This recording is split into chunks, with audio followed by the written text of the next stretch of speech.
빌립보서 4장 10절부터 14절까지 함께 읽습니다.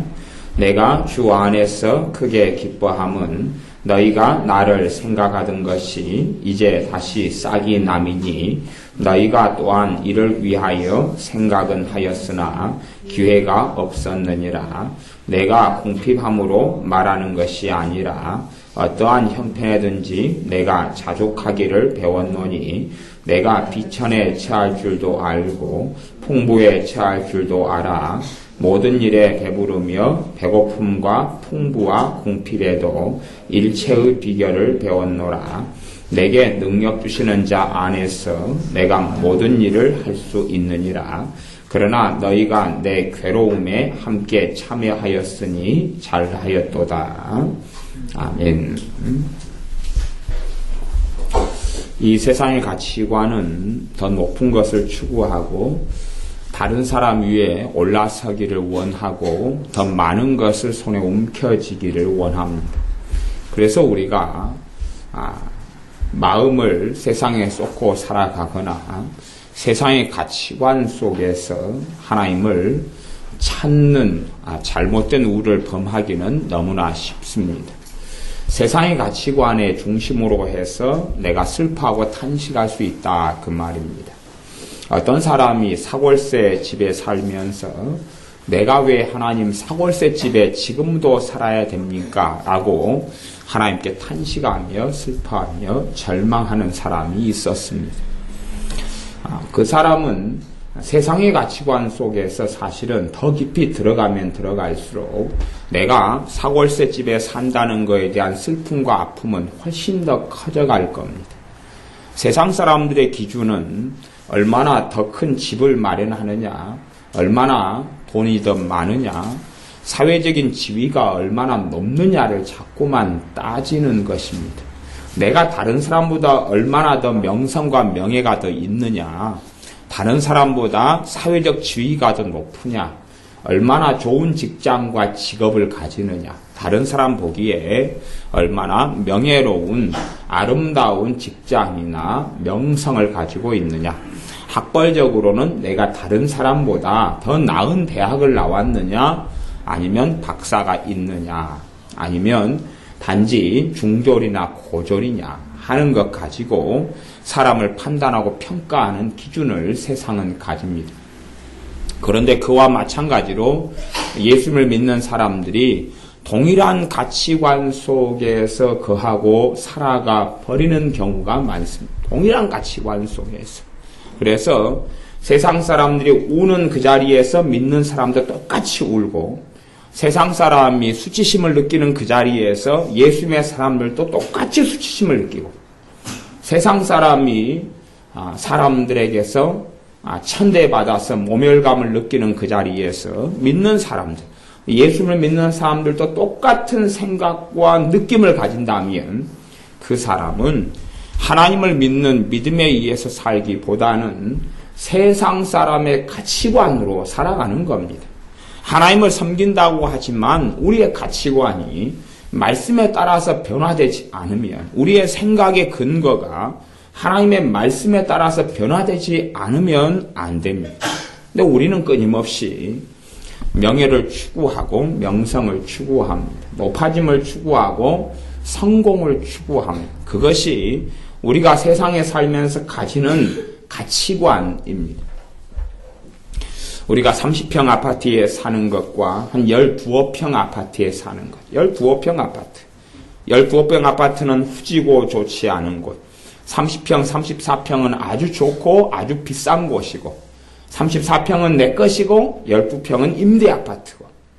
그러면 똑같이 거기에서 집을 나와가지고 예배당에 나올 때나 아니면 아는 사람들을 초청하고 방문할 때나 되면, 혹은 누군가가 당신은 어디에서 사느냐, 집이 몇 평이나 되느냐, 집을 소유하고 있느냐 그렇지 않느냐를 묻는다면 거기에서 다른 어떤 차이가 우리 속에 생겨난다면 우리가 살아가는 가치관은 거기에 있는 것입니다.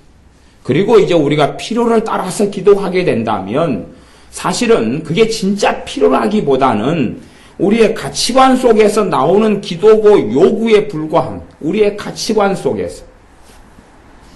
이 신약시대의 초대 교회들이 우리의 가치관을 가지고 기도했다고 가정하면 어떻게 될까요? 지금 같은 비대가 있거나 좋은 화장실이 있거나 수도 시설이 있는 집을 달라고 하나님께 기도했다면 아마 아무도 응답받지 못했을 겁니다. 왜냐하면 기술이 그렇게 발달되지 않은 시대고 수도를 그렇게 넣을 수 없는 시대이기 때문에 전혀 불가능한 기도의 응답이 되겠지요. 사람들은 계속하여 자신의 가치관과 자신의 생각 속에, 말하자면 세상의 가치관 속에서 살면서 거기에서 기도를 합니다. 그 가치관 속에서 서러움을 느끼고 그 서러움을 없애려고 기도하고 세상의 성공에 대한 가치관이 마음속에 사로잡혀 있어가지고 거기에서 기도를 합니다. 하나님 말씀에서 가치관을 가지고 생각을 가지는 건 아니에요. 목회자들도 갈수록 그렇게 되어집니다. 그래서 신학교 강의 신학교에 대한 소개 이런 팜프렛 같은 걸 보면 오늘도 제게 신학교 팜프렛이 하나 왔는데 그 중에 하나는 그렇습니다. 신학교 교수가 되려면 어떠한 과정을 거쳐야 되는데 그러기에 도와드리겠습니다. 그런 것이죠. 왜냐하면 목회자들이 어떤 걸 추구하는 것을 가지고 있냐, 명예욕이 굉장히 강합니다. 목회자들이 가지는 명예욕 중에 하나는 신학교 교수가 되고 싶어 합니다. 교수. 목회하면서도 교수가 되려면 박사 타이틀을 가지고 있어야 돼요. 그래서 박사 타이틀을 가지려고 애를 씁니다. 그래서 교수가 되는 명함을 자신의 명함 속에 적어 넣기를 좋아합니다. 그것이 목회자가 가지고 있는 명예욕의 한 가지 부분입니다. 일반 사람들도 그러합니다. 우리의 삶 속에 도대체 무슨 가치관이 들어왔느냐, 그것입니다. 사도 바울 같은 경우는 그가 사도로 살아갔지만 그의 직업을 가지면서 복음을 증거했을 때가 많이 있었는데 그의 직업은 텐트를 만드는 사람이었습니다. 텐트를 만드는 사람. 천막을 만드는 텐트 메이커였습니다.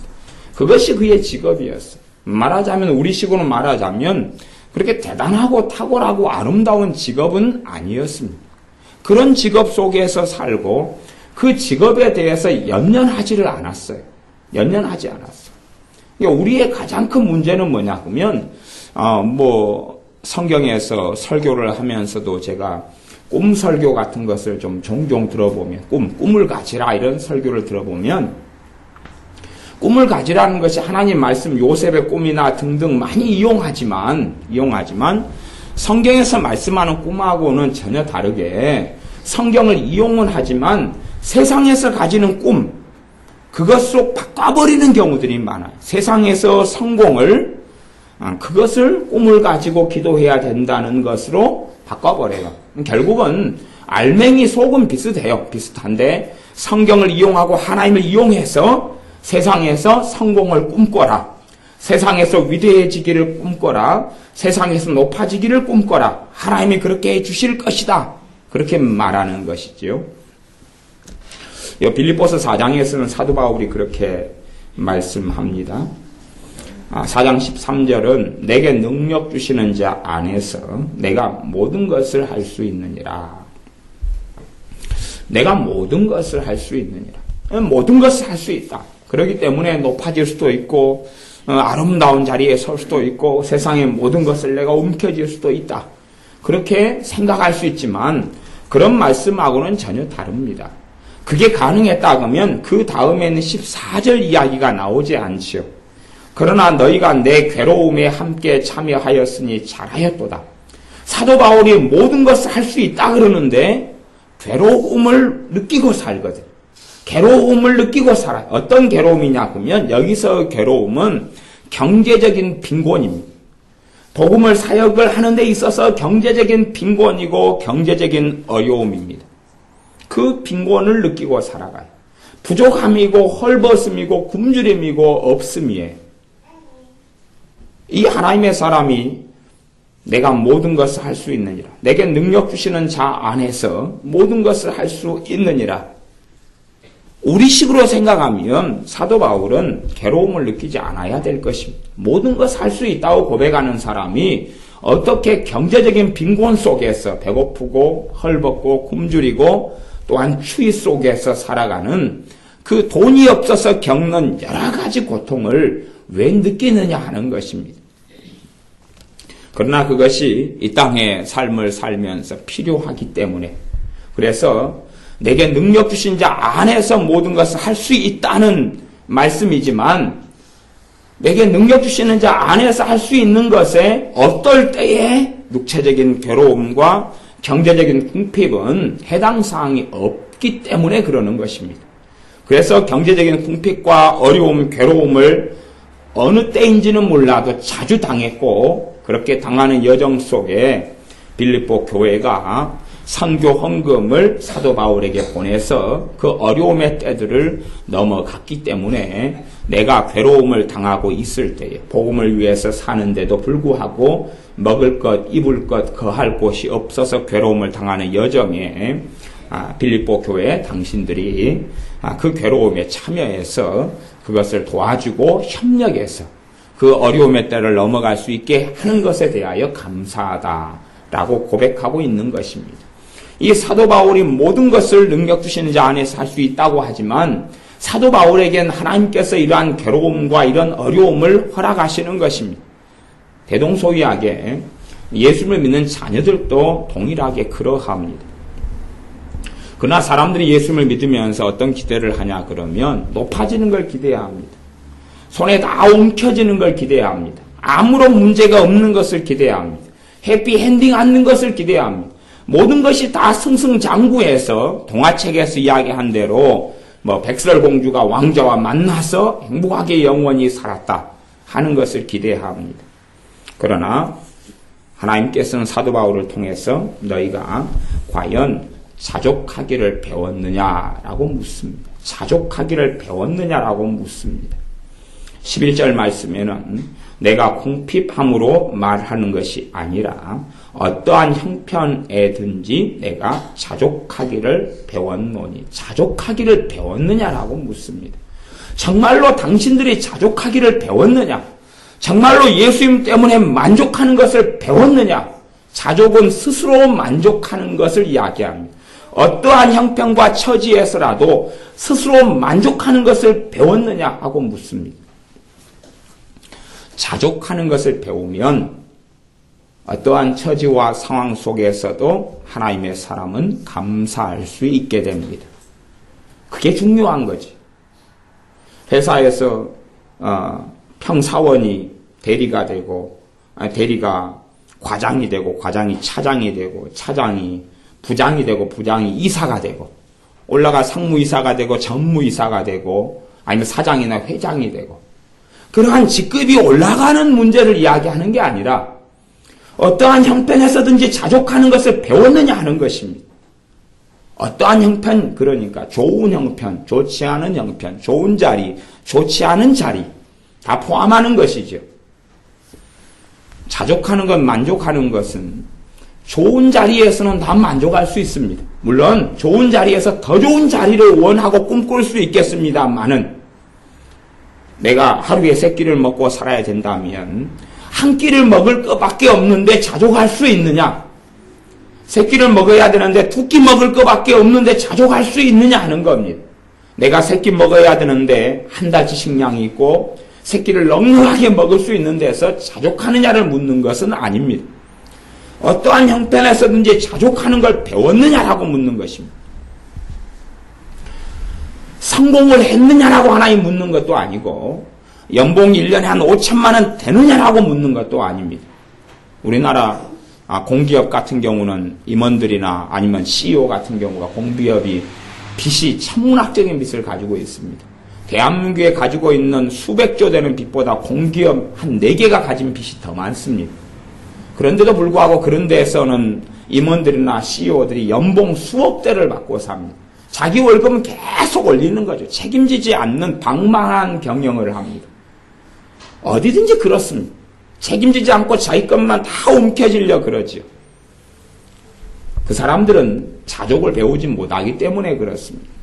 있는 힘껏 국민의 세금을 다 돌라먹고 다 훔쳐서라도 내 배만 부르면 되니까 아마 그들도 자족함을 배우지 못할 것입니다. 그러나 그들이 1년 연봉을 6억을 받든지 4억을 받든지 3억을 받든지 간에 예수님의 사람들이 그렇게 되지 않는 경우가 대부분이겠죠.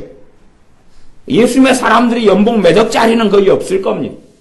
아마 그런 것이 복이 아닌 것을 알기 때문에 그러합니다. 더 높아지는 자리를 추구하고 그렇게 되어지는 것이 하나님 앞에서 별로 옳고 좋은 것은 아닙니다. 대부분의 사람들은 높아지는 걸 통하여 그의 믿음과 신앙이 무너져버리고 말지 그의 믿음과 신앙이 올바라지고 온전해지지는 결코 않습니다. 그렇기 때문에 다니엘 같은 하나님의 사람도 청소년 때부터 그렇게 하나님을 섬겼던 다니엘 같은 경우도 그가 높은 자리에 섰지만은 죽음의 위기를 여러 차례 통과합니다. 죽음의 위기 속을 통과하지 높은 자리에 섰기 때문에 평안, 복 그렇게 흘러가지 않는다는 겁니다.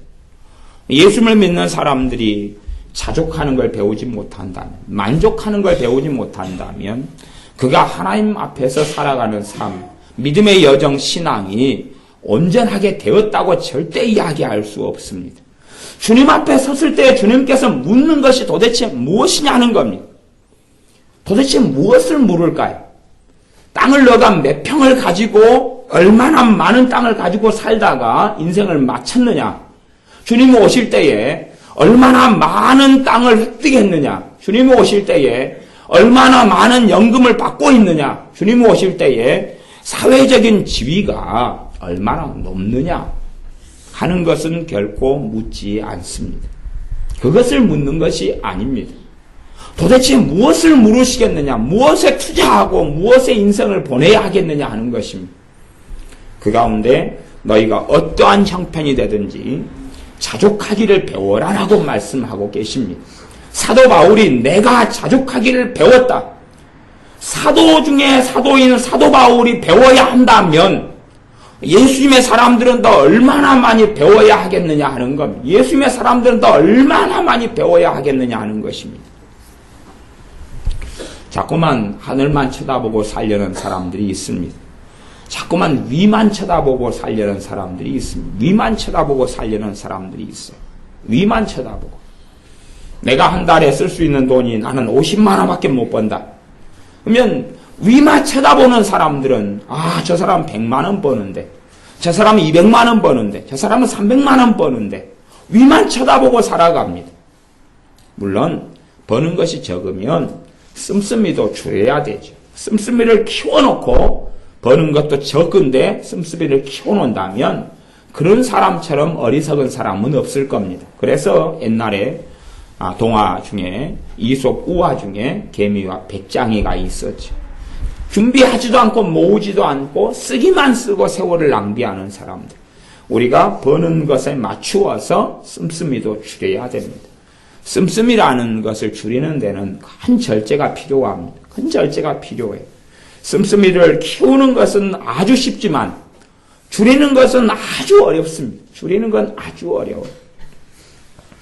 그래서 고린도전서 말씀에는 너희가 세상 형적은 다 지나가기 때문에 물건을 다 쓰고 주님께 가지 않을 것을 너희가 알고 세상 물건을 다 쓰고 가는 게 아니기 때문에 그 물건을 움켜쥐고 다 써야 하는 그러한 사람으로 살지 말라고 말씀합니다. 우리가 배워야 될 가장 중요한 것 중에 하나가 만족하는 걸 배우는 것입니다. 만족하는 걸 배우는 것입니다. 만족을 배우는 사람들이 하는 것이 감사합니다. 만족을 배우지 못하는 사람들이 하는 것이 원망이고 불평입니다. 원망하고 불평하는 것. 그래서 만족을 배우지 못하는 사람들이 가지고 있는 건 비교의식입니다. 비교하는 것이죠. 가족 간에도 비교하고 형제 간에도 비교하고 친구 간에도 비교하고 직장 동료하고 비교하고 집을 비교하고 차를 비교하고 옷을 비교하고 자꾸 비교하지. 메이커를 따지는 사람과 따지지 않는 사람, 우리의 자녀가 청소년이 있다면 메이커를 따지는 자녀하고 따지지 않는 자녀가 있다면 굉장히 다른 마음의 심성을 가지게 될 겁니다. 메이커를 따지지 않는 자녀는 물론 교복의 시대이기 때문에 좀 그런 일이 덜 하겠지만, 메이커를 따지지 않는 자녀가 교복이 아니라 평상복을 입고 외출을 한다면, 그리고 그것이 메이커가 아니에요. 다른 아이들이 메이커를 입었느냐 입지 않느냐는 별로 신경을 안 쓸 겁니다. 자기 옷에 메이커도 관심이 없으니까. 그런데 메이커를 굉장히 따지는 자녀가 자기는 비메이커 옷을 입고 외출했어요. 다른 사람들의 옷을 자주 살펴보고 봐보겠죠. 다른 청소년, 다른 동료, 다른 나이 또래 봤더니 옷이 메이커인 거예요. 나는 비메이커고. 그러면 속된 말로 아주 쪽팔리겠죠. 아주 쪽팔리겠지. 저기는 메이커고 나는 비메이커네. 운동화도 메이커를 따지는데 내 운동화가 메이커가 아니에요. 그러면 다른 사람 운동화만 보면 알아버리겠죠. 메이커를 따지는 사람들은 다른 사람의 옷만 보면 알더라고요. 저게 얼마짜리인지, 어느 메이커인지.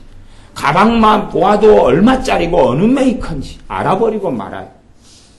그러면은 내가 메이커가 아니다면 문제는 메이커를 가진 사람에 대해서 비교의식과 열등감을 가지고 살게 될 겁니다. 마음 안에 계속하여 쓰레기들이 생기고 쓴뿌리가 생기고 말죠. 거꾸로 내가 메이커를 가지고 있고 소유하고 있다면 메이커가 아닌 사람들을 볼 때는 내가 기분이 좋아지고 우월감을 느껴가겠죠. 여기 돌아보면 기아자동차가 있는데 보니까 요즘에 신형 자동차 중에 기아자동차 보니 K5가 있어. K5에서 가격을 쭉 봤더니 얼마더라? 3천 몇백만 원? 4천 몇백만 원? 3,200만 원인가? 그랬더라. 이제 젊은 사람들 같은 경우는 그런 걸 원하겠지. 그러면 내가 젊은 사람들이 3천 몇백만 원짜리 차를 타고 뭐 할 거냐 그 말이에요, 도대체. 그걸 타고 뭐 할 거냐 그 말이에요. 수준을 높이는 건 쉬운데 낮추는 건 어려운 것이. 젊은 사람이 3천 몇백만 원짜리 신형을 타가지고 뭐 할 거냐 그 말이에요, 도대체. 뭐가 있어요? 그 안에가 비교의식, 교만, 우월감, 온갖 더러운 쓰레기들만 처먹겠다는 이야기죠. 그게 뭐 하겠냐는 것이. 도대체 예수님의 사람들이 아니면 예수님 안에 살아가려는 사람들이 그런 것을 움켜쥐고 뭐 하고 살 수 있겠느냐 하는 것이. 내 수준에 맞춰 기대감에 맞추어서 살아야 되는데 차부터 해서 비싼 것, 고급, 좋은 것 그런 것을 움켜쥐고 살 때에 내가 과연 하나님께서 원하시는 건 자족함을 배우는 것인데 언제 배울 수 있느냐 하는 거예요. 언제 배울 수 있겠느냐 하는 것이. 자족함을 도대체 언제쯤이나 배울 수 있겠느냐 하는 것이. 옷이 사람을 표현하는 게 아니라 그 사람을 하나님 보실 때 됨됨이가 그 사람을 나타내는 것입니다. 그 됨됨이가 믿음을 떠난 됨됨이가 아니라 믿음과 합하여서 그걸 신앙 인격이라 그럽니다. 그냥 인격이 아니라 예수를 믿는 믿음 속에서 그가 가진 인격, 그래 신앙 인격이라 그럽니다. 신앙 인격이 있느냐는 것이죠. 내가 입는 옷이 도대체 얼마짜리고 메이커가 얼마짜리냐 그런 문제가 아닙니다. 그런 문제가 아니에요. 목회자들도 어지간한 목사님들을 보면은 옷이 굉장히 비쌉니다. 양복 같은 것도 갈수록 이제 아주 비싼 걸 입습니다. 50만 원, 70만 원, 3, 40만 원짜리도 이제 안 입는 그런 시대가 되었습니다. 그러니까 저 같은 경우도 대부분 제 양복들이 한 2개 빼놓고는 9만 원, 11만 원, 좀 비싸면 13만 원짜리인데 옛날에 비메이커들 누가 사준다 그래도 꼭 그리만 가서 입었는데 그래서 이제 오늘 와이셔츠 요것도 생일 선물로 교회에서 그래서 요 15,000원짜리 와이셔츠예요. 네. 이쁘고 좋잖아요. 이 색깔로 해가지고 딱 사왔어요. 와이셔츠 몇 개를 샀는데 요 넥타이는 우리 정교사님한테 하나 얻은 넥타이입니다. 딱 코디가 이렇게 맞잖아요. 그 사람이 있는 메이커가 도대체 얼마나 아름다운 것이냐, 얼마나 부유하고 비싼 것이냐 하는 문제가 아닙니다. 얼마나 좋은 것이냐 하는 문제가 아니라 하나님이 보실 때 그 사람 옷을 보고 평가하지는 않습니다. 사람은 옷을 보고 평가하는데 하나님은 문제는 옷을 보고 평가하지 않는다는 이야기가 문제입니다. 사람은 그가 가진 메이커 가방을 보고 평가하지만 하나님은 그 사람의 가방을 보고 평가하지 않는다는 게 문제고 사람은 그 사람의 학벌을 보고 평가하지만 3류냐, 1류냐, 대졸이냐, 박사냐, 고졸이냐, 중졸이냐, 아니면 중퇴냐, 그가 가진 지식이 얼마나 많으냐, 돈이 얼마나 많으냐, 그걸 보고 사람들은 평가하지만 하나님 앞에 섰을 때는 그것은 아무런 가치가 없는, 지푸라기보다도 가치가 없는 겁니다. 이 땅의 삶 속에서 그가 주님 앞에 섰을 때에 자랑하고 드러내야 될 덕목은 아주 많습니다. 그 덕목 가운데 하나가 자족하기를 배웠느냐라고 묻는 것입니다. 사도 바울이 사도 중에 사도이면 모든 것이 승승장구하고 하나도 부족함도 없고 하나도 문제가 없는 삶을 살아갈 수도 있었을 겁니다. 그러나 하나님이 함께하는 사람 사도 바울인데 그가 어떤 것을 겪고 살아가냐 하면 그것이 12절입니다. 4장 12절에 보면 내가 비천에 처할 줄도 알고, 비천이라는 것은 아주 추레하고 아주 보잘것없고 아주 천대받는 삶을 이야기합니다. 아주 천대받고 아주 멸시받을 수밖에 없는 비천한 모습과 모양과 그만한 상황과 처지를 이야기합니다. 그 속에서 처해서 살아가는 것, 그걸 배웠다는 거지요. 다른 사람 보기에 멸시받고 괄시받고 천대받는 데서 살아가는데도 사도 바울의 심령과 마음과 삶에서는 아무런 문제가 없다는 이야기입니다. 그것을 사도 바울이 배운 거죠. 그걸 배우려면 이 비천한 삶, 비천한 생활, 비천한 삶을 살 수밖에 없을 정도의 돈, 거기에서 과연 하루 이틀 2, 3일을 있었겠느냐 하는 겁니다. 사람들은 자족하기를 배우지 못하면 껍질을 자꾸 뒤집어 쓰려고 그럽니다. 자족하기를 배우지 못하면 껍질을 뒤집어 쓰려고, 어떤 껍질을 뒤집어 쓰려고 그러냐 그러면 과장, 허위 뒤집어 쓰는 거죠. 우리가 TV에 선전에 나오는 물건들도 보면 그 물건이 정말로 그 가치를 가지고 있다면 된 대로 이야기를 합니다. 있는 그대로 가지고 이야기하면서 선전을 합니다. 그러나 정말로 그런 정도의 가치가 없는 물건은 오버하고 뻥을 치고 과장하고 허위를 집어넣고 그래서 과대 광고를 어마어마하게 할 수밖에 없습니다. 그렇기 때문에 물건값에 아주 많은 퍼센티지가 광고비로 들어가고 맙니다. 메이크업 값이다 그러죠. 소위 말하면 메이크업 값이라 그럽니다. 메이크업 값에 어마어마한 걸 투자합니다. 품질로 따지면 화장품 같으면은 만원짜리 화장품과 10만원짜리 화장품이 있습니다. 그러면 만원짜리 화장품보다 10만원짜리 화장품이 질이 10배가 좋아야 돼요. 객관적으로 따지면. 근데 진리를 따질 때는 겨우 1.5배밖에 안 좋아요. 1.2배밖에 안 좋고. 근데도 가격은 10배 차이예요. 그러면 그 나머지 격차가 어디에 오느냐 그러면 메이크업 값입니다. 광고 값이에요. 광고하려면 유명한 탤런트나 유명한 연예인을 섭외해야 되고 그리고 TV의 광고나 신문의 광고를 계속 내려면 아주 천문학적인 돈이 필요합니다. 내가 정말로 본질에 자신감이 없는 사람은, 본질이 문제가 있는 사람은 덮으려고 거짓하고 그 다음에 꾸미는 것으로 사람에게 보이려 하고 내가 뭔가를 가진 척, 있는 척 그렇게 하고 살 수밖에 없습니다.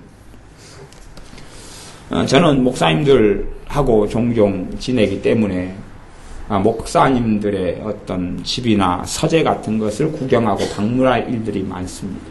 그러면 목사님들의 서재나 이런데 또 신학교 교수님들도 그렇고 서재에 가거나 그러면 당연히 책을 많이 보죠. 책을 쫙 책장에 진열되어 있습니다. 그러면 많은 경우에 그냥 압니다. 어떤 질, 어떤 책의 질, 한 20권, 30권, 50권이 있으면 또 어떤 분들이 사진을 이렇게 찍을 때 되면 뒤에 자기 장서, 서재에 있는 뒤에 많은 책들을 배경으로 해가지고 사진을 찍습니다. 그러면 딱 사진 보면 압니다. 저게 대부분 장식용 책이라는 것을. 장식용 책은 어떻게 있는지 뻔한 스토리를 가지고 있거든요. 뻔한 스토리를 가지고 있어요. 장식용 책이라는 거. 자신도 그 책의 전질, 50권짜리 질, 30권짜리 질, 20몇 권짜리 질 안에 무슨 내용이 있고 도대체 그걸 써놓은 그 저자가 누군지도 모릅니다. 근데 그런 것만 삐까뻔쩍하게 돈을 어마어마하게 들여놓고 장식용으로 놔둡니다. 한 권 한 권의 심혈을 기울여서 살펴보고 연구하고 보아서 책을 가지고 있는 게 아니라 자신의 어떤 걸 과장하고 어떤 걸 더 드러내고 인정받으려고 그렇게 해서 하고 살아갑니다. 그게 많아져 갈수록 그의 풍성은 하나님 앞에서 풍성은 점점 어그러지고 잘못된 길로 걸어가고 맙니다. 나를 과장하고 드러내고 포장하고 가식하고 왜곡하고 그리고 나에 대해서 조금 더 보이도록 액세서리들이 많아져 간다는 겁니다. 그래서 사람들이 세상의 가치관 속에서 예수님의 사람들이 살기가 너무 좋습니다.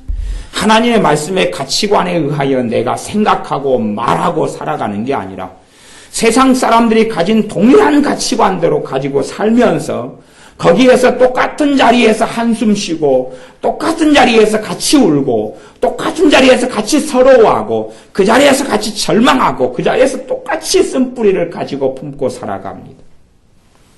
그래서 많은 사람들이 가지고 있는 쓴뿌리, 많은 사람들이 가지고 있는 속에 가진 한, 속에 가진 원망, 속에 가진 비통함을 보면 그것이 진리에서 온 것도 아니고 객관성을 가진 것도 아니고 그 사람이 가지고 있는 세상적인 가치관 속에서 오는 것이 아주 많습니다. 아주 많아요. 정상적이지 않은 거다는 이야기죠. 우리가 배워야 할 것은 비천에 처하는 것을 배워야 합니다. 비천에 처할 줄을 배웠다고 이 하나님의 사람 사도 바울은 이야기합니다. 비천한 데서 살아가는 것을 배워야 됩니다. 천대받는 자리에 살아가는 것을 배워야 됩니다. 내가 부족한 자리에 살아가는 것을 배워야 됩니다. 거기에서 우리는 전혀 요동치 않는, 거기에서 내 믿음이 요동치도 않고 하나님을 신뢰하는 것도 요동하지 않으며 우리가 주님 사랑하고 살아가는 것도 요동치 않아야 되는 비천의 자리를 배워야 됩니다. 도대체 어떤 이가 비천한 자리에서 사는 것을 배우기를 누가 좋아하겠습니까? 어떤 그리스도인이 좋아할까요? 어떤 세상 사람이 좋아할까요? 그러나 하나님께서는 그것을 배워야 된다고 말씀하는 것입니다. 비천에 처해서 살아가는 것을 배워야 된다고 말씀하는 겁니다. 그래야지만이 어떤 형편에든지 자족함을 배울 수 있지, 승승장구하고 가지고 넉넉하고 손에 움켜쥐고 그런 자리에서 어떻게 비천에 처하는 것을 배우겠습니까? 우리가 비천에 처하는 걸 배울 때에 단지 그것이 단지 주님 앞에 이 세상에서는 어떨지 몰라도 주님 앞에 섰을 때에 우리의 인생과 삶이 하나님 주님 앞에서 인정받게 됩니다. 그러나 비천에 처하는 것을 배우지 못하는 사람은 그의 신앙과 그의 믿음이 그의 하나님 앞에서 삶이 별 가치가 없습니다. 우리가 비천에 처하는 걸 배운다는 것은 내가 그냥 가난하게 산다는 것을 이야기하는 게 아닙니다. 없게 산다는 걸 이야기하는 게 아닙니다. 그 상황 속에서 내 마음과 생각과 내 믿음과 마음 자세가 무엇이냐를 이야기하는 것입니다. 비천한 상황 속에 쓴뿌리가 만들어지느냐 아니면 자족이 있어서 감사가 솟아나느냐 하는 것입니다. 비천에 처해서 쓴뿌리가 더 만들어져 간다면 그 비천에 처하는 삶을 통하여 주님 앞에 섰을 때는 책망만 받게 될 것입니다. 책망만 받게 될 것입니다. 그러나 비천에 처하는 삶 속에서 자족함을 배우고 감사를 배운다면 칭찬을 받게 될 것입니다. 사람들은 더 삐까뻔쩍한 삶을 원합니다. 그걸 더 원합니다. 중소기업보다는 대기업의 사원이 되기를 원합니다. 물론 중소기업보다 대기업, 세기업 사원이 좋습니다. 월급도 많고 여러 가지가 좋죠. 퇴직금도 아주 많고 좋고 근무 시간도 좋고 수당도 좋고 그런 시간 외 수당도 잘 나오고 아주 좋습니다. 그래서 더 사회적인 지위가 있는 자리를 추구하지만 주님 앞에 섰을 때는 세상에서는 더 인정받지만 주님 앞에 섰을 때는 중소기업 사원으로 내가 살았다가 인생을 마감했느냐 아니면 대기업의 임원까지 되어서 인생을 마감했느냐 하고 주님의 계산하고는 아무 상관이 없다는 이야기입니다. 아무 상관이 없고 오히려 내가 뭔가를 가진 자리에 서게 될 때는 우리는 그렇게 십중팔구 하게 됩니다. 교만해지고 거만해지고 그리고 자기를 스스로 높이게 되고 자랑하게 되고 다른 사람을 천대하고 멸시하게 됩니다. 우리같이 평범한 사람들이야 누군가에게 선물을 주게 되면 기껏해야 5만 원짜리 배상자 3만 원짜리 사과 상자 그런 선물들이죠. 기껏해야 그런 정도의 명절 선물들을 하게 될 겁니다. 성탄절이어 가지고 우리가 때로는 선물을 가족 가운데 주고받는다면 아주 그냥 저렴한 것들로 그렇게 하겠죠. 그러나 가진 사람들이 있는 사람들은 그 정도 가지고는 안 하죠. 더군다나 다른 사람들이 그 정도의 좀 가치가 없는 선물을 어떤 가진 사람들이 받는다면 그 사람들은 아주 기분 나빠하게 되고 말 겁니다. 아주 너가 나를 멸시하느냐? 너가 나를 무시하느냐? 그런 생각과 이야기를 하게 되고 맙니다. 내가 사회에서 높아지면 높아질수록 내 마음 속에서 하나님 보실 때에 교만함과 어리석음과 또한 정죄함과 내 속 안에 든 우월감과 여러 가지 온갖 죄악들이 만들어지게 됩니다.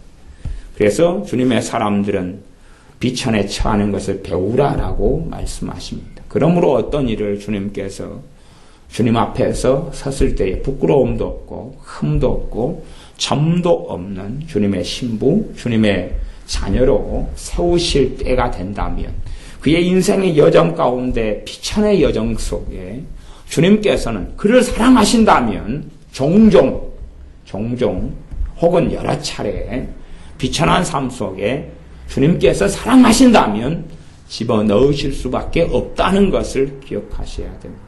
정말 그가 주님 앞에 살아가는 주님의 자녀라면 비천에 처하는 것을 배우라고 말씀하셨는데 왜 비천한 자리 속에 안 집어넣겠습니까? 근데 사람들은 그걸 저주라고 생각할 수가 있어요.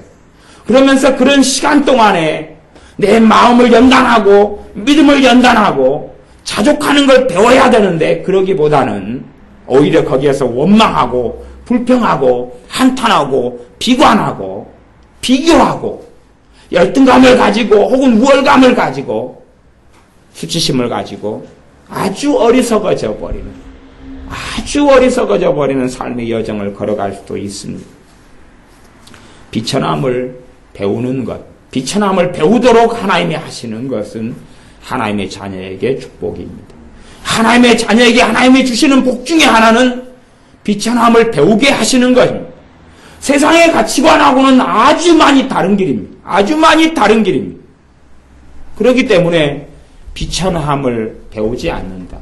누가 살 때부터 계속하여 승승장구하며 높아지고 살았다면 과연 그 사람은 주님의 사람일 것이냐 했을 때에 주님의 사람이 되긴 어렵습니다. 거의 주님의 사람이기는 불가능합니다. 정말로 주님이 사랑하시는 사람이라면 비천함을 배우게 했을 거기 때문에 그렇습니다. 비천한 자리에 서게 했을 거기 때문에 그렇습니다. 항상은 아니겠지만, 항상이 될 수는 없겠지만 비천한 자리에 서서 자족하는 것을 배우도록, 거기에서 만족하는 것을 배우도록, 고함대로운 삶, 하나님 앞에서 비천한 자리에서 감사하고 만족하고 찬양하는 것을 배우도록 하셨을 거기 때문에 그렇습니다. 물론 그 사람의 자유의지로 인하여 하나님은 그걸 배우도록 그 자리에 집어넣으셨지만 그는 못 배웠을 수도 있습니다. 그것이 하나님의 은혜고 하나님의 자비하심이고 하나님의 사랑이신 줄을 몰랐고 못 배웠을 수도 있습니다. 그렇다면 그의 믿음은 결코 성장하지 않고 주님을 닮아가지 못합니다. 우리 주님께서는 비천한 자리에서 오랫동안 사셨습니다. 이 땅에 사람의 몸을 입고 창조주이신 우리 주 예수님께서 사람의 몸을 입고 오셨을 때에는 대부분의 삶의 비천한 자리에서 살아오셨던 삶이었습니다. 그렇기 때문에 주님의 사람들이 당연히 비천함을 배우는 것이 그것이 복된 것입니다. 세상에서는 비천한 자리에 있는 것을 저주라고 부릅니다. 그러나 주님의 사람들은 비천한 자리에 처하는 것이 저주이기보다는 그것이 복이 되어지고 그것이 은혜가 되어집니다. 세상의 가치관으로서는 도저히 하나님의 자녀의 하나님의 나라의 가치관을 알 수 없습니다. 세상의 가치관과 세상의 눈으로는 결코 하나님의 말씀과 진리를 발견할 수 없습니다. 그러므로 세상에 속한 사람들은 성령님의 일을 받지 아니하나니라고 말씀합니다. 세상에 속한 사람들, 세상을 사랑하고 살아가는 사람들에게는 성령 하나님께서 그의 눈을 열어서 하나님의 귀한 하나님의 법을, 진리의 말씀을 보여주시는 그러한 여정을 겪지 못합니다. 하나님의 자녀들에게 비천한 자리에 서게 하시는 것은 하나님의 은혜로운 손길입니다. 비천한 속에서 자족함을 배우고 감사를 배우고 찬양을 배우는 것, 그것이 주님 앞에 섰을 때에 큰 영광이 되며 자랑이 됩니다. 내가 비천에 처할 줄도 알고 풍부에 처할 줄도 알아. 넉넉하고 가지게 되고 손에 움켜지는 것, 내가 더 많은 걸 가지고 누리는 것, 거기에 처할 줄도 안다는 것. 안다는 것은, 풍부에 처할 줄도 안다는 것은 내가 다른 사람보다 높은 자리에 섰음에도 내 지위를 자랑하지 않고 나보다 낮은 자리에 있는 사람에 대하여 괄시하거나 멸시하거나 천대하지 않고, 내가 서울에서 인류대학을 나왔으니까 삼류대학을 나온 사람에 대하여 왜 저거밖에 안 되느냐라고, 저것도 대학이냐라고 천대하고 멸시하지 않는다는 이야기입니다. 내가 월급을 한 달에 500만 원 받으니까 100만 원 받는 사람에 대하여 저것도 돈이냐고, 내가 인류 기업을 다니니까 삼류 회사를 다니는 사람에 대하여 저것도 직장이냐고 천대하거나 멸시하지 않는다는 이야기입니다. 그거에 있어서 사람의 존재 자체가 인정받는 것이 아니기 때문에, 그래서 단지 내가 더 많이 가지고 더 성공한 자리에 있는 풍부에 처하는 것이 그 자리에서 어떤 마음가짐과 어떤 생각과 어떤 사고를 하나님의 말씀에 따라 진리에 따라 하나님 앞에서 사는 것을 배우느냐 하는 것을 묻는 것입니다. 어느 때가 되면 하나님께서 풍부에 처하게 해주실 것이다 하는 이야기가 아니라, 풍부에 처했을 때도 내 마음가짐과 내 생각이 하나님 말씀에 입각한 생각을 그대로 하고 있느냐는 것입니다. 하나님의 말씀, 하나님의 나라에 입각한 가치관을 그대로 풍부에 처해 있어도 가지고 있느냐 하는 겁니다. 그렇게 되지 않으면 그것을 내가 가령 그전에는 사골세 집에 살다가 이제는 좋은 아파트를 5채를 내가 가지게 되어서 풍부에 처했다 해도 내가 집을 소유하냐 그렇지 않느냐를 가지고 내가 만족이나 감사를 측정하는 것이 되거나 다른 사람을 평가하는 게 된다면 그 사람에 대해서 풍부에 처하는 것을 배우지 못했다라고 말하는 것입니다. 그러나 그 사람이 집을 5채 가지고 있다가 이제 4채가 없어져 버렸어. 이제 1채밖에 남지 않았어요. 그것 때문에 울고도 않고 통곡하지도 않고 서러워하지도 않는다면 그는 풍부에 처하는 걸 배웠다 하는 것입니다. 내가 집이 1채에 있다가 운이 좋고 뭐가 좋아서 집을 몇 채를 다 가지게 됐어요. 그것 때문에 내가 기뻐하고 잔치하는 일은 버리지 않는다면, 그것 때문에 내 마음이 대단한 기쁨을 얻거나 그런 것하고 상관이 없다면 그는 풍부에 처할 줄을 알았다 하는 것입니다. 예수님의 사람들은 오늘 내가 월급을 100만 원 받다가 다음 달에 500만 원을 받게 돼도 유감스럽게도 크게 들레이거나 크게 흥분하거나 크게 놀라지 않습니다. 정말로 내가 믿음 가운데 예수님을 닮아가는 사람은 내가 적은 월급을 받다가 아주 큰 월급을 받게 되어도 그것 때문에 그 사람의 심성이나 마음이나 감정에 있어서 큰 어떤 요동을 가져오지 않습니다. 거꾸로도 그렇습니다. 거꾸로도. 물론 우리가 빚이 져서 이따가 월급이 없어지고 떨어지고 직장을 잃어서 빚을 못 갚게 되었을 때는 안타까움과 어려움을 가지고 있겠지만, 그냥 기본적으로 그런 빚이 없는 가운데서 내가 500만 원을 벌다가 100만 원으로 수입이 떨어졌을 때도 큰 요동함이 없다는 것입니다. 그것이 풍부에 처할 줄 안다는 이야기입니다. 그것을 배워가야. 그래서 하나님의 자녀의 삶 속에 하나님께 사랑하시는 자녀는 더 가지게 했다가 덜 가지게 했다가 더 가지게 했다가 덜 가지게 했다가 이 여정 속에 이끌어 가시는 것입니다. 그러지 더 가졌다가 더 가지고 그렇게 살아가는 여정 속에 걸어가지를 않습니다. 사람들은 하나님을 이용해서 더 많이 가지고 가지는 여정 속에 걸어가려고 그럽니다. 그러나 하나님께서는 좀 가지게 했다가 안 가지게 했다가 가지게 했다가 안 가지게 했다가 좀 높아지게 했다가 낮아지게 했다가 높아지게 했다가 낮아지게 했다가 그렇게 하시면서 어떠한 형편에든지 내가 자족하기를 배웠노니 하는 말씀처럼 만족하는 것을 배우게 하시는 길에 들어갑니다. 우리가 정말로 주님을 믿고 신뢰하는 사람이라면 믿음의 여정 속에서 모험하는 것을 두려워하지 않아야 됩니다. 주님이 살아계시기 때문에 우리의 삶의 여정 속에서 갈 바를 알지 못하고 살아가는 길을 걸어갈 수도 있습니다. 때로는 내일을 전혀 못 보는 길 속에 걸어갈 수도 있습니다. 그것이 믿음의 길이라는 것입니다. 내가 다 아는 길, 다 보이는 길, 장래가 보장된 길을 걸어가는 것이 믿음의 여정이 아닙니다. 때로는 모험을 떠나기도 하고 때로는 아브라함이 했던 것처럼 전혀 갈 바를 알지 못하고 하나님이 지시하신 땅으로 걸어갈 수도 있습니다. 전혀 앞날이 깜깜한 암흑 속을 믿음을 근거하여 한 걸음 한 걸음 걸어갈 수도 있습니다. 풍부에 처할 줄도 알아 12절 하반절 모든 일에 배부르며 배고픔과 풍부와 궁핍에도 일체의 비결을 배웠노라. 일체의 비결은 모든 비결을 배웠노라. 비결을 배웠다 그럽니다. 배부를 때 통과하는, 배부를 때 살아가는 비결, 배고플 때의 비결, 풍부할 때의 비결, 궁핍할 때의 비결을 이런 여정을 다 통과하게 하시는 것이 하나님의 사랑하는 자녀에게 하나님께서 행하시는 것입니다.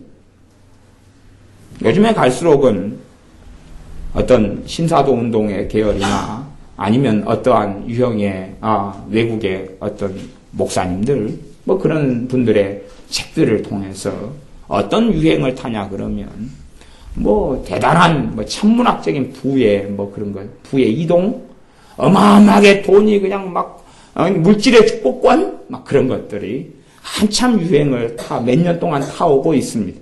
대단한 물질의 축복권, 또 대단하게 하나님께서 돈이 들어오게 하는 뭔가를 기름 부음, 부의 기름 부음 막 그런 것. 그러나 하나님 말씀은 그런 것을 이야기하지 않습니다. 하나님 말씀은 그런 것이 아니라 배부른 것, 배고픈 것, 풍부, 궁핍의 일체의 비결을 배웠느냐라고 묻는 것입니다.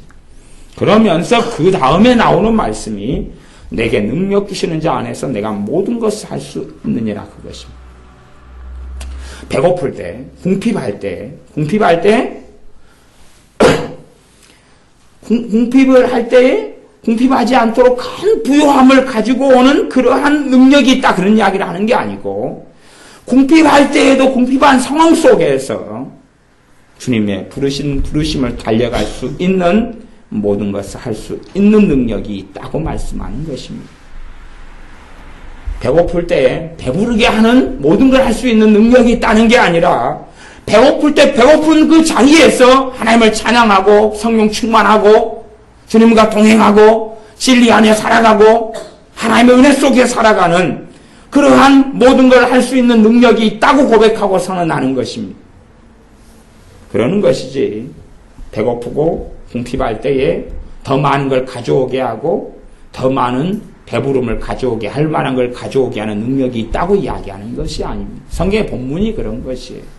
사람들은 4장 13절만 잘라내서 자기 보기에 마음대로 해석하지만 성경은 그렇게 되지 않습니다. 우리의 삶 속에서 반드시 만족하는 것을 배워야 합니다. 내가 만족하는 걸 배울 때는 거기서는 감사가 솟아납니다. 쉽지 않은 여정이죠. 믿음 속에서 믿음의 길을 걸어가는데 어떻게 이게 쉬운 이야기가 되겠습니까? 어떻게 어떠한 형편에든지 만족하고 감사를 배우는 게 어떻게 쉬운 여정이 되겠습니까? 더 많이 움켜쥐려 하고 더 많이 가지려 하고 더 많이 누리려고 하는 길을 세상 사람들이 걸어가는 그러한 만몬주의, 그러나 물질 만능주의의 길을 걷는다면, 성공지향주의를 우리가 걷는다면 우리는 주님과 다른 길을 걷게 되고 맙니다. 세상 사람들이 걷는 그 넓은 길의 가치관과 생각에 따라서 우리가 살아간다면, 그렇다면 우리는 주님과 함께 걸어갈 수 없습니다.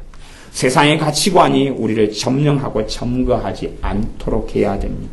세상의 가치관과 세상의 생각 때문에, 거기에서 오는 비교의식, 거기에서 오는 열등감 때문에 웃거나 울거나 일희일비하지 않아야 됩니다. 세상 사람에게 비교의식 때문에 거기에서 내가 더 낫구나, 그러니 괜찮다. 동창회에 가서 동창을 만났는데 동창이 나보다 못한 걸 보고 뿌듯함을 느끼거나, 동창이 나보다 아주 대단해진 걸 보고 쟤는 나보다 공부를 못했는데 어떻게 남편을 잘 만나가지고 집을, 아파트를 지금 5채를 가지고 있고 차는 외제차를 끌고 오고 나는 이게 뭐냐, 그렇게 느끼는 거라면 사실은 전혀 잘못된 생각과 가치관에 의하여 내가 살고 있는 것입니다. 동창이 60명인데 동창회를 갔는데 내가 그 중에 손에 움켜쥐고 가진 부요함이나 돈이나 경제적인 부분에서 내가 꼴등이라 할지라도 그것 때문에 대단한 비교의식이나 열등감이나 뭔가를 느끼지 않아야 그 사람이 일체 비교를 배운 사람이 됩니다. 그 사람이 자족함을 배운 사람이 됩니다. 그러나 거기에서 나보다 누구는 우월하기 때문에 내가 열등감을 느끼고, 어떤 사람은 나보다 못하기 때문에 내가 우월감을 느낀다면, 그래서 그래도 내가 동창회에 갔는데 평균은 나왔어. 평균점은 더 높았어. 나보다 못한 사람이 너무 많고 나보다 없는 사람이 너무 많더라.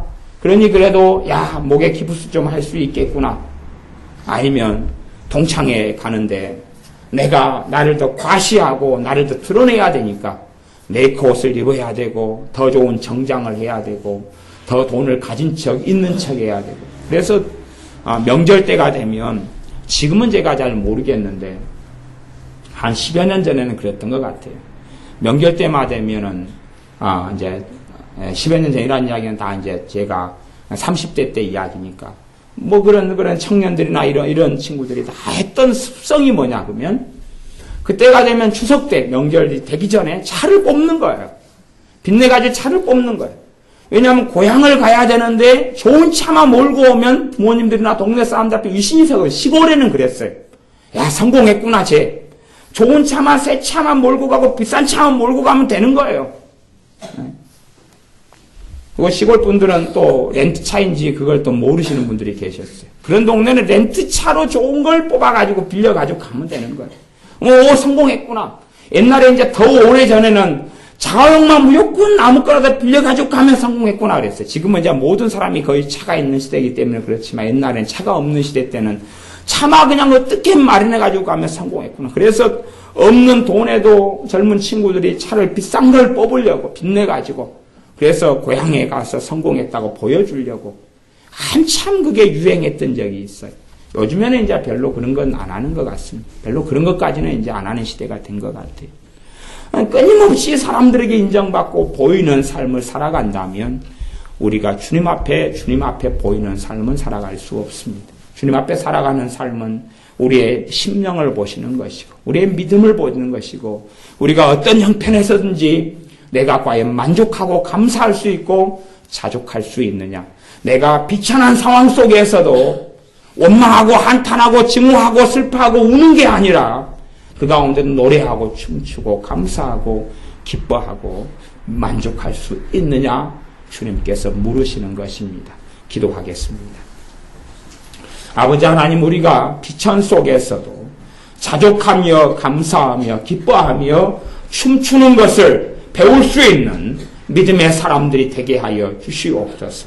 배고픔 속에서도 쓴뿌리가 생기지 않고 비통해하지 아니하며 노래하고 찬양하며 기뻐하는 그러한 믿음의 사람들이 되게 하여 주시옵소서. 때로는 풍부와 때로는 배부름 속에 있을 때에도 비교하지 아니하고 우월감을 느끼지 아니하고 더 겸비하며 낮아지며 섬기는 자의 자리에 설 수 있는 일체에 만족하는 자족하는 비결을 배우는 사람들이 우리가 되게 하여 주셔서 손에 움켜진 모든 것이 다 헛되고 헛되며 헛될 수밖에 없을 때에 주님 앞에 서서 부끄러움이 없이 다 태워져 버리고 없어지는 그러한 나무나 풀이나 짚으로 집을 지은 자가 아니라 금과 은과 보석으로 집을 지어서 공력을 시험할 때에 부끄럽지 아니하는 자녀들이 우리가 되게 하여 주시옵소서. 예수님의 이름으로 기도하옵나이다. 아멘.